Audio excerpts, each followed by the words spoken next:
I was released from the hospital a day early with a wristband still warm against my skin and a discharge paper folded into my pocket. The nurse said I was young and healing well, and that rest at home would do the rest, so I walked out into bright afternoon light, feeling fragile and hopeful at the same time. Thinking about soft pajamas and my own pillow and the familiar hum of the old refrigerator that always clicked right before bedtime. If this story touches you or reminds you of a turning point you lived through, a quick like or a kind comment helps more than you know. It keeps stories like mine alive and tells other women they are not alone. I am Margaret, 28 years old, and on that short ride home, I watched the streets glide by like quiet river water, clean sidewalks, trimmed hedges, the bakery I always passed but never entered because I told myself I was saving money, the small yoga studio where I once stretched on Tuesday evenings because a friend insisted it would fix my neck pain and my mood. My city felt gentle and ordinary that day, and I wanted so badly to slip into the ordinary like a warm bath and forget the last week of bright lights and beeping monitors and the steady churn of worry that starts in the stomach and climbs into the throat when the body won't calm down. I carried a small bag, nothing much, just a bottle of water, a change of clothes, and the little card the doctor wrote with simple rules for the next few days. Avoid stress, avoid heavy lifting, avoid anything that spikes your heart. And I promised myself I would follow that list like it was sacred because I wanted my body to trust me again. Our house appeared at the end of the block the way it always did, a calm square shape with a pale blue door and a porch swing that squeaked when it moved. The lawn needed trimming. The flower beds needed turning. And I thought about doing those things when I got stronger. How good it would feel to tidy my own space and breathe in clean air. The key turned smoothly. The entry smelled faintly like lemon polish and something sweet. Maybe the last candle I burned before I went to the hospital. I kicked off my shoes and placed my bag on the bench. I remember noticing the silence first. Not heavy, just an odd sort of hush. The kind that makes you hold your breath and listen for a second time. I climbed the stairs slowly to protect my healing body and kept one hand on the rail. The carpet felt soft under my socks. The hallway picture frames sat straight like little soldiers, and I had a flash of gratitude for simple order, for objects staying where you left them. Our bedroom door was half closed, a thin line of afternoon light cutting across the floor like a ribbon. And even before I stepped in, I caught the drift of perfume that was not mine. Brighter and younger and a little too eager. And then I saw them, my husband and the woman he had chosen to bring into our bed, our sheets, our safe space, our life that I had tended like a fragile plant, and they moved with the careless comfort of people who do not expect an audience. The details rose and fell like a wave that refuses to break. The pale scar on his shoulder I once kissed, the bracelet on her wrist that chimed when she moved, the window I kept cracked for air, the sweater of mine on the chair, and I understood in a blink that whatever I thought I knew was already over. There are moments when the body chooses for you, when it decides to protect what is left by doing the last thing anyone expects. And that is what happened to me, because I did not shout or cry or reach for anything to throw. I simply let my face soften, and I let a smile appear, a quiet, small curve that felt steady and almost kind, a smile that said, I see what I see, and I do not need an audience for my pain. I stood there long enough to memorize the shape of the truth, so my mind could not later pretend it was a dream. And then I turned away with slow, careful steps and walked back down the hall, one hand brushing the frames as if to tell the house I was still here, the other hand pressed against my ribs to remind my heart to keep its rhythm. In the kitchen, I poured water into a glass and watched the surface tremble. I thought of all the what-if moments my mind could chase like a dog after a car. What if I had arrived 10 minutes later and never known? What if I had called ahead to say I was coming home early and given them time to hide? What if I made noise on the stairs and saved myself the sight? But the truth had decided to show itself, and I honored that gift by remaining still. I placed the glass in the sink and picked up my bag again. I found my sandals by the door and slid into them without a sound, and I stepped out onto the porch where the air felt new and the sky looked wider than it had an hour ago. It would have been easy to walk to my car and drive until the map turned blank, but I moved only to the end of the porch and sat on the swing, the soft squeak matching my breath, and I let my thoughts arrange themselves like photographs on a table. There were photos of the girl I used to be, who believed marriage made two people one story. Photos of me learning to swallow small disappointments so they would not become fights. Photos of hospital lights and kind nurses, and the promise I made to keep my heart safe. And then there was a new photograph forming, one where I looked calm and sharp at the same time, a woman who could choose her own ending. Silence can feel like power when the world expects a scene. And out there on the porch, I realized my silence was the only thing I owned completely at that moment. No one could twist it or mock it or file it away. It belonged to me, and it bought me time. And time is where plans are born. I thought about the drawer in the study where papers sat neatly labeled, because I have always been the one who files the taxes and renews the insurance and pays the service people on time. I thought about the bank app on my phone and the separate savings account. My mother once encouraged me to keep for my own peace of mind, not secrets, she said, just security. I thought about the calendar on the wall with a red circle around a date 2 weeks from now, a party for my husband's 50th that he wanted to be big and loud and full of compliments. Out on the street, a delivery truck hissed and moved on. A neighbor watered a patch of grass that never stays green. A wind chime clicked and paused, and my heart drew a slow, clean line between what had been and what would be. The line cut through excuses and explanations and landed on a simple fact. I did not need to confront them to win. I only needed to stay steady and think. I stood again, the swing easing back into stillness, and I locked the front door with the extra key I kept in my pocket, not to keep them out, but to mark a boundary for myself. A thin silver circle that said, I choose when I cross this line and on what terms. I walked down the steps and onto the sidewalk like a calm traveler leaving a station. No bags, except the small one from the hospital. No drama, no witnesses. Only a quiet promise in my chest that I would not bleed for someone who could not protect my heart when it needed the most care. I turned left and followed the familiar route to the bus stop, because I did not want to take the car. I wanted a moment with ordinary people and ordinary sounds. I wanted to feel the city hold me the way a big ocean holds a small boat, steady and vast, not asking questions. On the bench, I sat with my hands folded in my lap and watched a young mother wipe ice cream from a toddler's cheek. I watched an older man check his watch and smile at his own private joke. I watched a teenager kick at a pebble until it skittered into the gutter, and I felt my breath settle into something strong and even, a rhythm I could trust. When the bus arrived, I climbed aboard and found a seat by the window. I let the city pass in pieces, brick, tree, sign, sky, and I began to outline a plan in simple steps the way you outline a recipe. Gather ingredients, prepare the surface, preheat the oven, follow the order. Do not rush the bake. I did not know then how many people would be drawn into that plan, or how clean the ending would feel. I only knew the first step was to stay quiet and let him believe I was weak. Let him believe I would return to the hospital or hide at a friend's house. Let him believe his secret was still a secret. And while he believed, I would move. The bus turned onto a wider avenue where the sun painted long stripes across the road, and I pressed my palm to the window and felt the warmth through the glass like a small promise. The day I came home early and smiled at betrayal was the day I stopped treating my life like something that happened to me and started treating it like something I could shape. And as the bus carried me toward the first place I needed to go, I understood that the calm on my face was not surrender. It was the beginning of a quiet storm no one expected. The bus rocked me gently through the late afternoon, and my body reminded me that I was still recovering, that every bump in the road pressed against the tired muscles that had just learned to work again, yet my mind felt sharper than it had in years, like a knife fresh from the whetstone.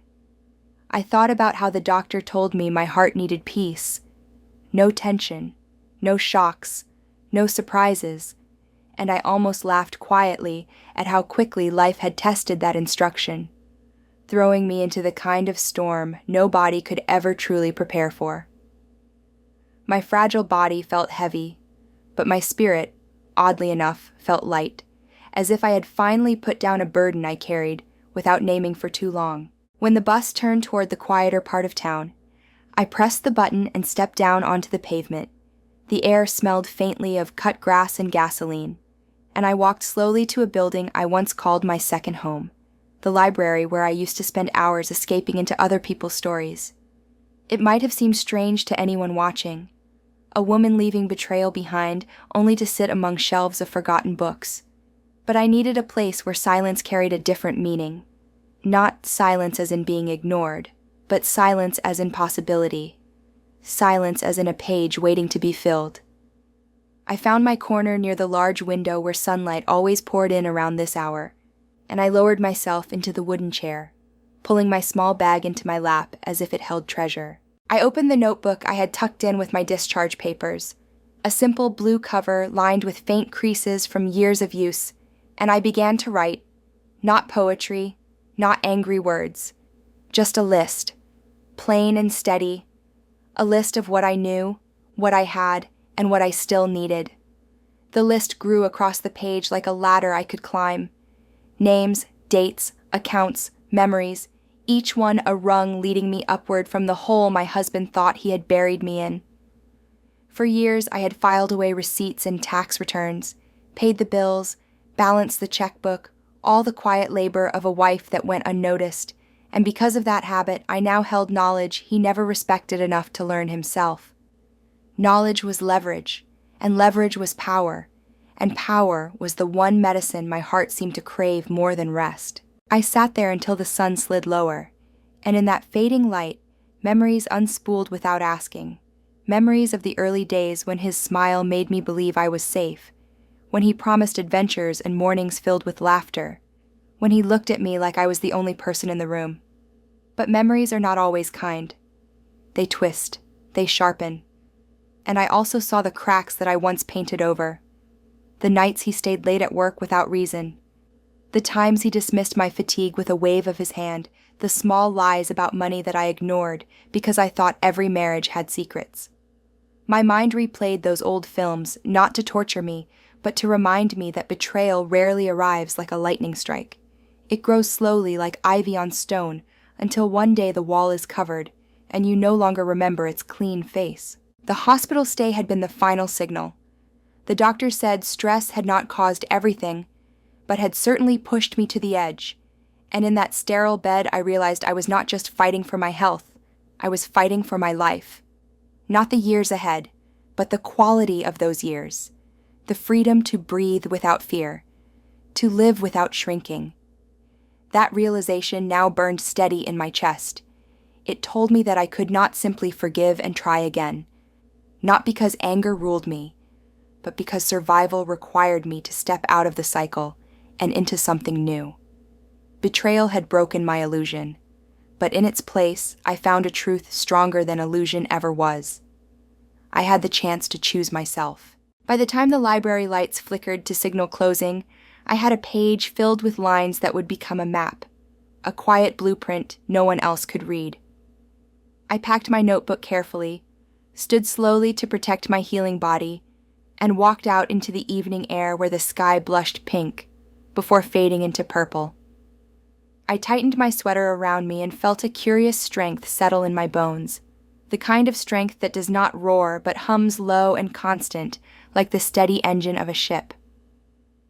My world had shattered earlier that day, but as I walked home under the glow of street lamps, I realized shattered pieces can be arranged into a sharper shape than the one that broke. The house waited for me, lights glowing in the windows like nothing had changed, and I knew they were still inside, tangled in the lie they believed was hidden. I stood across the street for a long moment, watching the shadows move behind curtains, and instead of sorrow, I felt clarity, because I understood something they didn't. The longer they believed I was powerless, the more powerful I became. I turned away and walked down the block, heading not toward confrontation, but toward preparation, my steps quiet, but my mind alive with possibility. I walked past my own front porch that night, the blue door glowing faintly under the porch light. But I did not turn the key. I did not claim the bed that smelled of betrayal. I simply kept walking with my bag, tucked close against my side like a secret I wasn't ready to share. The street felt colder than usual. Not bitter, just sharp. And I breathed it in as if cold air could scrape the last of weakness from my lungs. My shoes struck the pavement in an even rhythm, each step pushing me further from the place where love had rotted into something unrecognizable. Each step teaching me that leaving in silence could be louder than any scream. At the corner I paused, the traffic light blinking red against the empty intersection. And I thought about how easy it would be to turn back, to pound on the door and demand answers, to let my rage wear the crown for one night. But rage burns fast and leaves you empty, and I could not afford emptiness. My body was still tender from days in the hospital, every muscle careful, every heartbeat precious, and I promised myself I would not waste my fragile strength on a man who had already stolen enough of me. So I turned away from the familiar streets and let my feet carry me toward the older part of town, where one door waited that he had never noticed. It was a small apartment above a flower shop, paint peeling on the stairs, a lock that sometimes stuck when it rained, but it was mine, paid for quietly with the part-time work I once took on and the little savings account my mother insisted I keep. She had called it a just-in-case fund, and I had laughed back then, too in love to imagine needing it. But her voice echoed now in my ears as I slid the key into the lock and felt the tumblers click. Just in case, she had said. And here I was, stepping into the safety she had built for me long before I understood why I might need it. The apartment smelled faintly of dust and roses. The florist downstairs always left a trace of sweetness in the air, and I let that scent wrap around me as I placed my bag on the table. The couch sagged a little in the middle, the lampshade tilted, the floor creaked in certain spots, but to me it felt like sanctuary, a room untouched by his hands, a space untainted by lies. I moved slowly, turning on the kettle, pulling down the chipped mug, opening the window to let in the night breeze, and every movement reminded me that I was not broken. I was breathing. I was thinking. I was choosing. I curled on the couch with the blanket pulled to my chin and let the city sounds drift in, cars passing, voices fading, the rattle of the train in the distance, and I felt myself loosen just enough to rest without sleep. My mind kept circling the same questions like birds around a tower. What if I had never come home early? What if I had walked in 2 hours later, when the sheets were smoothed, when the lie was hidden again? What if I had kept trusting him until the day my body finally gave out from the weight of secrets I didn't know I carried? Those questions cut, but they also sharpened me, because the answer to each was the same.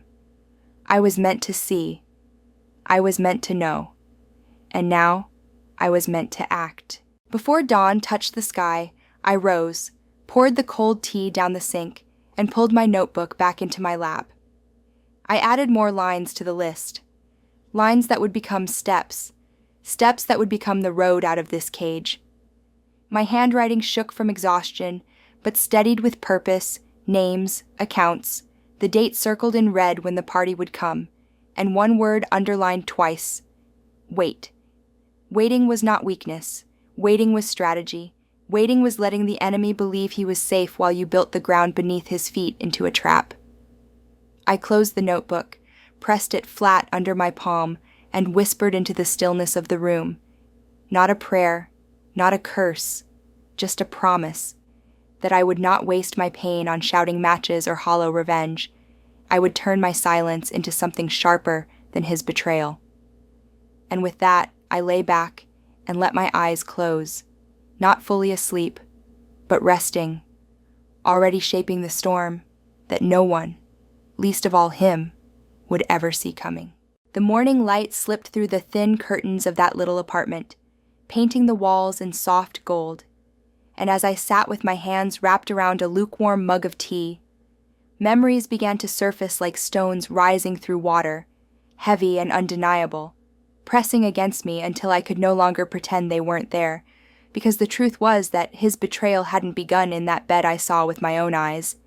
It had been whispering through our life for years, disguised as late nights at the office, as unexplained charges on the credit card, as sighs and dismissive waves when I asked simple questions, and I realized with a painful clarity that I had been taught to silence myself long before I chose silence at that bedroom door. I thought about the early days, when I was still 21 and full of hope, when I believed love meant giving without limit, when I worked 2 jobs to help us build a future while he chased opportunities that never seemed to last, and I remembered the way he praised me in public for being strong and dependable while quietly leaning on me in private until my back nearly broke under the weight of holding us together, and I saw now that my hospital stay had not been bad luck. It had been the cost of years spent pouring out more than I ever received back, the cost of ignoring the signs that whispered he was never truly beside me, only standing in my shadow while I carried us forward. The faces of others drifted into my mind as well. My closest friend Claire, who once suggested gently that I keep something for myself, just in case life turned a different way. My neighbor, Mrs. Andrews, who always eyed him with a look that mixed suspicion and pity. My younger cousin, who once confessed she didn't like the way he spoke to me when he thought no one was listening, and I had brushed them all aside with the stubborn optimism of a woman too young to admit she might be wrong about love. But their voices came back to me now like a chorus I had silenced too quickly. And I understood that motives don't just form in a day. They grow slowly in the soil of small betrayals, watered by neglect, fed by arrogance, and by the time you see the full bloom, it is already poisonous. As the clock ticked toward noon, I pressed my pen against the notebook again and began to weave those memories into a pattern that gave me strength instead of sorrow, because every disappointment, every ignored warning, every flash of doubt I had once buried could now serve as proof that I had been prepared for this without even knowing it, proof that survival was stitched into me like a second skin. And I promised myself that I would not waste another drop of energy asking why he did what he did. I would instead turn my focus toward what I would do now. And for the first time in years, I felt the weight of blame lift from my shoulders as I breathed into the quiet and claimed my motives with a steady heart. That afternoon, I sat with the notebook open on my lap and felt a quiet determination rise through me like a tide. Not a sudden burst of anger, but a steady current that promised to carry me forward if only I trusted it. And as the pen scratched across the page, I began to outline not just thoughts, but actions, practical and deliberate. The kind of steps that could reshape a life without anyone noticing, until the ground gave way beneath them. I listed the separate account I had hidden for years, the legal papers tucked into the back of a file cabinet that he never opened because bills and policies bored him, the small investments I had made quietly when overtime pay and side projects brought in just enough extra to slip aside. And as I wrote, I realized with a thrill that every small act of self-preservation I had once dismissed as paranoia was now the foundation of my freedom. I remembered how often he called me cautious, how he mocked me for double-checking receipts or keeping hard copies of bank statements when he insisted everything could be handled online.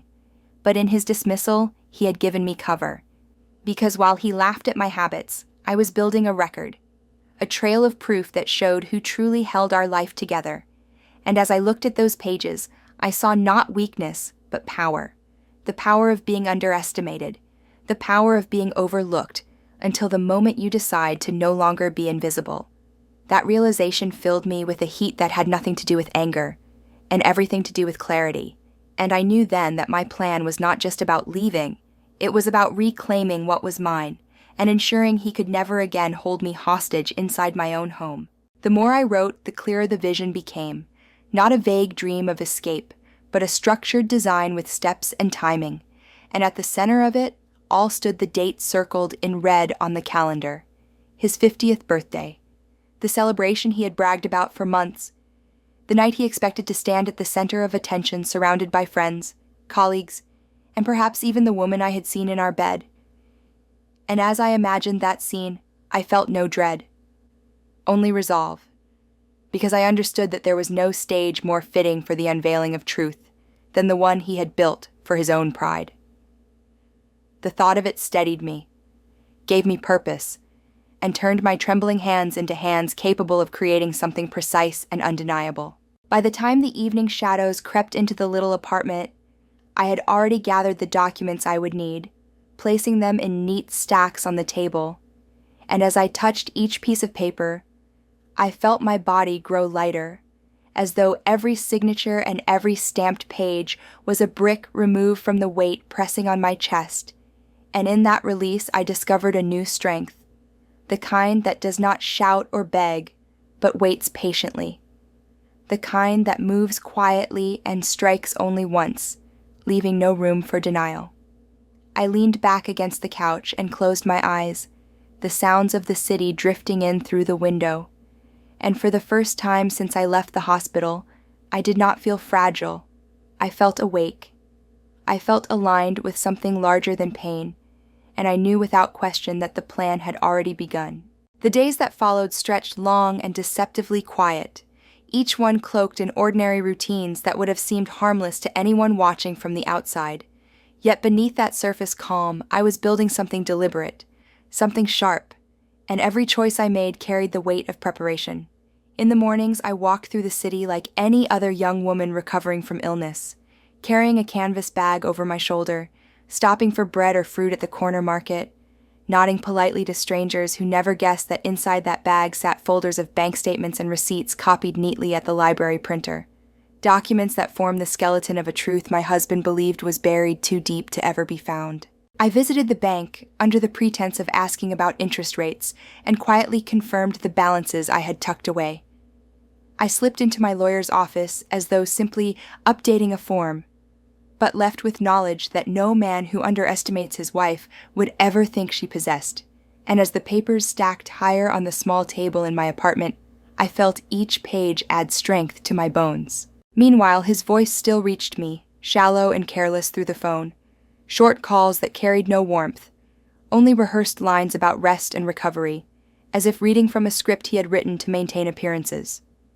He reminded me of the upcoming birthday party as though it were a sacred obligation, his tone carrying the confidence of a man certain of his place in the world, certain that I would appear by his side no matter what I had seen, and the arrogance of that assumption only sharpened my resolve. He had built his life on the illusion that I was fragile, too dependent to stand alone, too trusting to question his excuses, and I let him hold tight to that illusion, because I knew it was the rope he was wrapping around his own throat. Each message he left on my phone felt less like a tether to me, and more like evidence of the prison he had built for himself, a cage of lies he would never escape once the door finally slammed shut. The city around me kept turning in its familiar rhythm, and in that steady hum I found cover for my movements. Because nothing draws suspicion like a woman acting strangely, yet nothing is more invisible than a woman moving through the routines of daily life. Children skipped down sidewalks with backpacks bouncing against their shoulders. Shopkeepers whistled as they swept dust into gutters. Old friends laughed too loudly on benches with coffee in hand. And I blended into their world like another background figure, slipping unnoticed into offices, collecting documents, folding them into envelopes, carrying them home like groceries.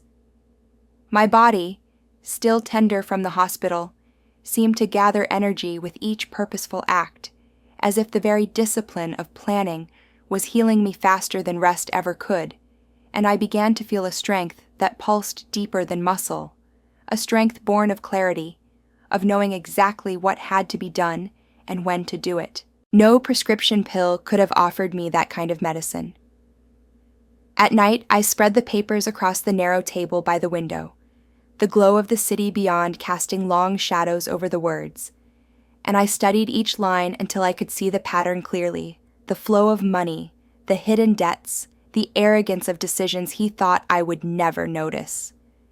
I traced with my finger the signatures that tied him to every careless move, and I felt a calm satisfaction knowing that when the time came, I would not need to raise my voice or plead my case, the papers would speak for me louder than any cry of betrayal. As I leaned back against the worn couch, the sound of a distant train rolling through the night reminded me that storms do not always arrive with thunder. Sometimes they build silently, gathering weight and power in the stillness until the moment they break, and I realized with a slow, certain smile that I had become that storm. My silence was not surrender, but the quiet air before lightning, and when it struck, no one, not him, not the woman in my bed, not the friends who laughed at his jokes, would be able to mistake its force. The day of his 50th birthday arrived with the same kind of anticipation that people reserve for milestones, and I could feel the city itself buzzing with preparations, as if the world was conspiring to make his moment grander. But beneath that layer of celebration, I carried a private stillness that no one could see, a stillness forged by weeks of careful planning, and nights spent sharpening the edges of my silence. The morning began with messages flooding my phone, friends and relatives asking if I would be attending, offering compliments they thought polite but which to me sounded like rehearsed lines in a play I no longer believed in, and I replied only with vague acknowledgments, never revealing the certainty that yes, I would attend, but not as the supporting wife he imagined. I chose my clothes with care, not extravagant, not dull, but something quietly elegant, a soft dress that spoke of dignity rather than glamour, because I did not want attention until the moment it was unavoidable. By the time I arrived at the rented hall, the evening air was already thick with chatter and perfume, glasses clinked against one another, and music drifted in waves from the speakers, all carefully orchestrated to create the illusion of joy. He stood at the center of it, beaming in the way only men beam when they are certain the world belongs to them, his arm casually draped around the very woman I had seen in our bed, her smile wide and nervous, as if she was still learning the role she had been cast in. Guests laughed too loudly at his jokes. Colleagues congratulated him as though he had climbed some mountain, and family members hovered close, eager to bask in the glow of the milestone.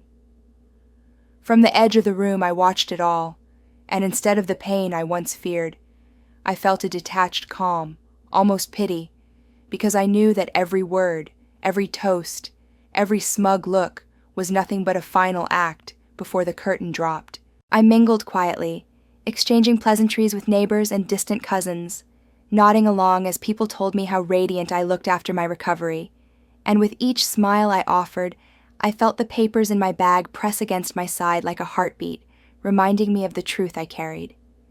I let him see me from across the room and watched his face flicker with something between relief and arrogance, as if my very presence confirmed that all was well, that the cracks in our marriage were sealed, and that he still stood untouchable in the eyes of those gathered.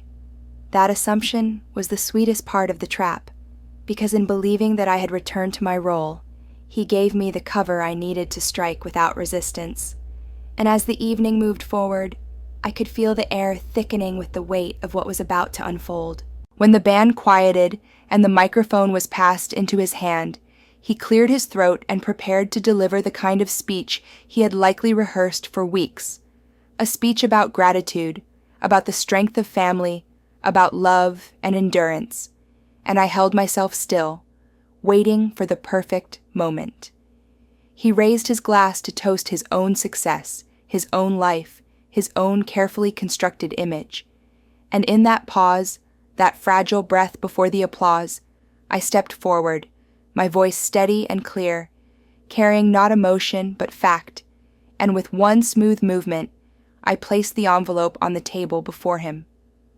The room tilted into silence, every pair of eyes turning to watch as I revealed not my heartbreak, but his reality.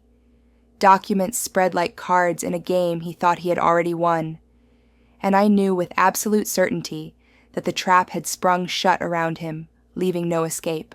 The moment the papers touched the table, the noise in the hall dissolved into a silence so deep that even the music seemed to shrink into the corners, and every head turned toward me as if the air itself had demanded their attention.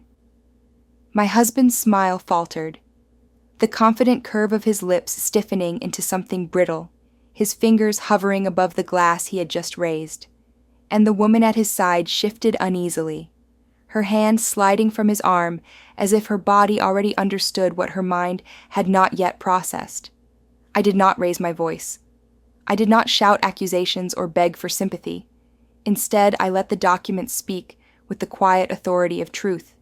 Pages detailing accounts he had hidden, debts he had disguised, investments I alone had nurtured, and signatures that proved every lie he thought buried was now exposed in black ink under the bright lights of his own celebration. Gasps rippled through the crowd like wind across tall grass. Friends leaned closer to one another. Colleagues stiffened in disbelief.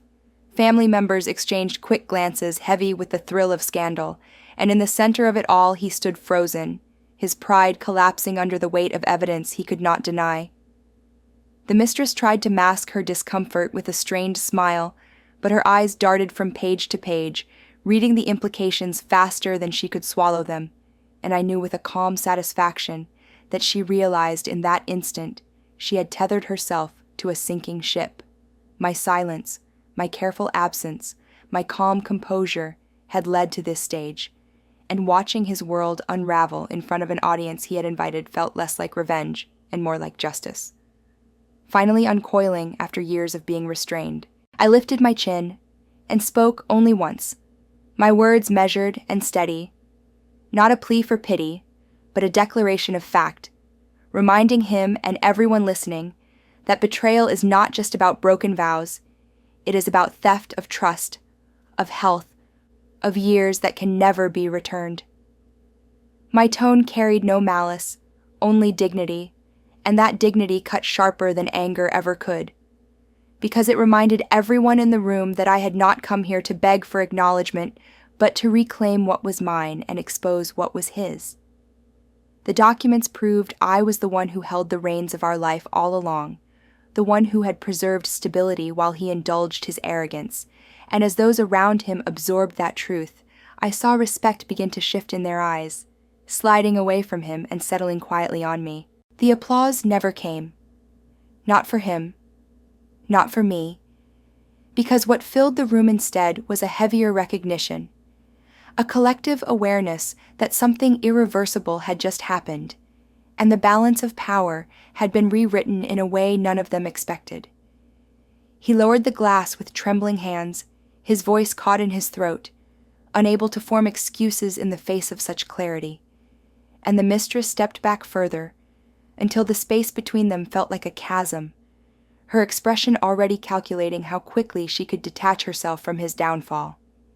I turned then, not hurried, not triumphant, but with the calm of someone who has no need to linger, and I walked toward the exit, with each step echoing louder than applause, leaving him trapped in the cage of his own making, a man exposed not by screams or chaos, but by the quiet strength of a woman he had once dismissed as fragile. In the hours after I walked out of that hall, I could almost hear the weight of silence pressing down on the people I had left behind, and though I was not there to witness it, I knew exactly how it must have looked. The frozen smiles, the clinking glasses suddenly stilled, the mistress shifting uncomfortably under the judgment of so many eyes, and my husband standing at the center like a man stripped naked in public, exposed not by violence or shouting, but by evidence that could not be refuted. The next morning when I opened the newspaper, my hands steady around the chipped mug of tea, I did not see his name printed on the pages, but I did not need to, because I could already feel the way the whispers had begun, traveling from guest to guest, from one phone call to another, and by afternoon the story had already left that room and seeped into every corner of his world. Friends who had once hung on his every word began to measure their distance. Colleagues who had clapped him on the shoulder now looked at him with quiet calculation, and even his own family members who had defended his arrogance for years began exchanging wary glances, suddenly unsure whether his ruin might stain their names as well. The mistress, who had once strutted into the room on his arm as though she had claimed her prize, evaporated almost overnight, her absence as sudden as her arrival, and though he tried to call her, tried to pull her back into the safety of his lies, she had already learned what she needed to know in that one humiliating moment. She realized she had tied herself to a man who was not a powerful provider, but a sinking ship weighed down by debts and deceptions, and she slipped away quietly, leaving behind nothing but perfume on his shirts and a faint lipstick mark on a glass in the sink that I imagined he stared at with growing rage. He called me too, over and over, his messages crowding my voicemail, his voice shifting between desperation and fury, one moment pleading that we could fix everything, the next spitting words meant to wound. But none of it mattered, because each call I ignored became another small reminder that the grip he once had on me had dissolved into air. What he could not see, what he would never admit, was that his anger no longer reached me. His pleading no longer stirred me. His words no longer carried weight, because he was shouting into an emptiness, where my silence had already built walls too strong for him to break through. And as his world crumbled, mine began to steady itself in a way I had almost forgotten was possible. At first there was exhaustion, a heaviness that settled into my bones, because freedom, even when you choose it, demands a price. And I felt the echoes of all the years I had carried his burdens pressing against me. But slowly, day by day, life began to feel lighter, cleaner, more honest. I woke in the mornings in my small apartment to the sweet drift of roses rising from the shop below. I walked through the streets with no fear of what phone call or sudden lie might greet me when I returned, and I discovered that simple things, the warmth of the sun on my face, the sound of a neighbor laughing in the hallway, the taste of bread delivered by my friend Claire, carried more joy than the hollow celebrations I once attended at his side. My body healed faster than the doctors predicted, and I knew it was not just rest that mended me, but the removal of poison, the absence of daily betrayal that had been eroding me quietly for years. For the first time, I laughed without rehearsing. I breathed without bracing. I slept without waking in fear. And in those small victories, I rediscovered myself. But for him, the collapse came not in one loud crash, but in 1,000 small humiliations that chipped away at the mask he had worn for so long, until nothing remained but a hollow outline of the man he once pretended to be. Business partners withdrew their trust the moment the truth of his reckless debt surfaced. Banks demanded explanations he could not give. The colleagues who had once admired him began whispering behind his back, and the family that had fed his ego now avoided his calls, unwilling to be dragged down with him. The man who once believed himself untouchable now sat in the ruins of his reputation, stripped of the mistress who had fled, abandoned by the friends who had once praised him, and mocked quietly by neighbors who no longer respected his name. I watched all of this unfold from a distance, not with gloating, but with a solemn kind of justice, because I understood now that revenge is not about screaming louder or striking harder. It is about letting truth destroy those who thought they could build their lives on lies. His downfall was not my cruelty. It was his own arrogance reflected back at him. And as I closed the curtains of my apartment at night and let the quiet enfold me, I felt no sorrow, no regret, only the steady certainty that his collapse was complete and my survival was finally mine to claim. The weeks stretched into months, and with each passing day I felt freedom, not as a sudden explosion, but as a slow, steady flood that washed away the last stains of fear, a freedom that filled the cracks of my body and soul until even my breath carried a different rhythm, stronger, calmer, more my own. Every morning I stood barefoot in the small kitchen of my apartment, sunlight spilling across the counter, the chipped mug warm in my hands, and the scent of roses rising from the shop below reminded me that beauty grows quietly, even in places overlooked. That apartment, with its tilted lampshade and creaking floorboards, became my palace, not because of grandeur, but because every inch of it belonged only to me, untouched by lies, safe from betrayal. And in that simplicity I found a wealth I had never known. The power to wake without dread, to walk without waiting for permission, to decide without explaining myself to anyone. It was in those simple mornings, more than in any dramatic confrontation, that I discovered what survival really meant, and as I stretched my body slowly, feeling my lungs expand with clean air, I realized that healing had slipped into me like a tide, steady and unstoppable. The world around me began to reflect the change, and people responded not to the details of my story, for gossip fades quickly, but to the way I carried myself now, with a calm strength that no one could mistake. Where once their eyes lingered on me with pity, now they carried a new recognition, the kind reserved for women who had been tested in fire and returned not as ashes, but as steel. Claire said one evening as we shared a bottle of wine by the river that my silence carried more weight than speeches, that even in stillness, people leaned closer as though they wanted to hear what I might say.